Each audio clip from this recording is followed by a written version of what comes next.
Paradise Lost. Written by John Milton. Book 1.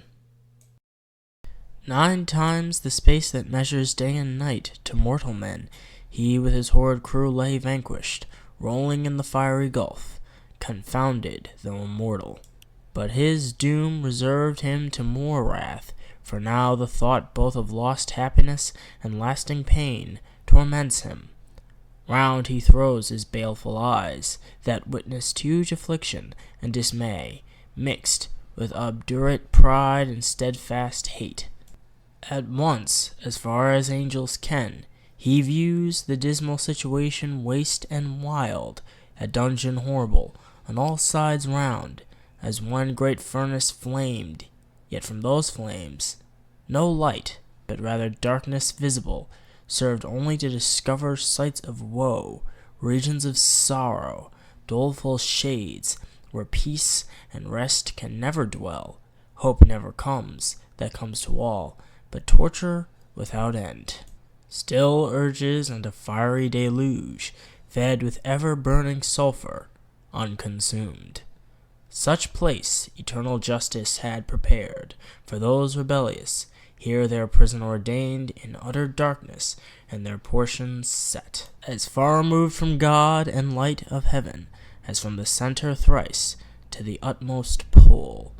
Oh, how unlike the place from whence they fell, where the companions of his fall, o'erwhelmed with floods and whirlwinds of tempestuous fire, he soon discerns, and weltering by his side, one next himself in power, and next in crime, long after known in Palestine, and named Beelzebub, to whom the arch-enemy, and thence in heaven called Satan, with bold words breaking this horrid silence, thus began: If thou beest he, but oh, how fallen, how changed from him who in the happy realms of light, clothed with transcendent brightness, didst outshine myriads, though bright.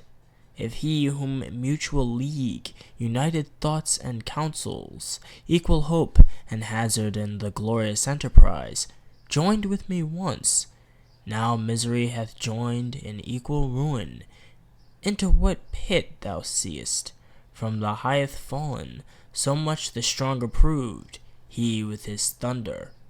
And till then who knew the force of those dire arms? Yet not for those, nor what the potent victor in his rage can else inflict, do I repent or change, though changed in outward lustre, that fixed mind and high disdain, from sense of injured merit, that with the mightiest raised me to contend, and to the fierce contention brought along innumerable force of spirits armed, that durst dislike his reign, and me preferring.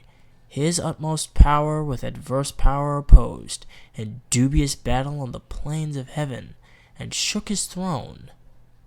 What though the field be lost? All is not lost. The unconquerable will, the study of revenge, immortal hate, and courage never to submit or yield, and what else not to be overcome? That glory never shall his wrath or might extort from me. To bow and sue for grace with suppliant knee, and deify his power, who, from the terror of this arm so late, doubted his empire, that were low indeed. That were an ignominy and shame beneath this downfall, since by fate the strength of gods and this imperial substance cannot fail. Since, through experience of this great event, in arms not worse, and foresight much advanced, we may with more successful hope resolve to wage by force or guile eternal war, irreconcilable to our grand foe, who now triumphs, and in excess of joy, sole reigning, holds the tyranny of heaven.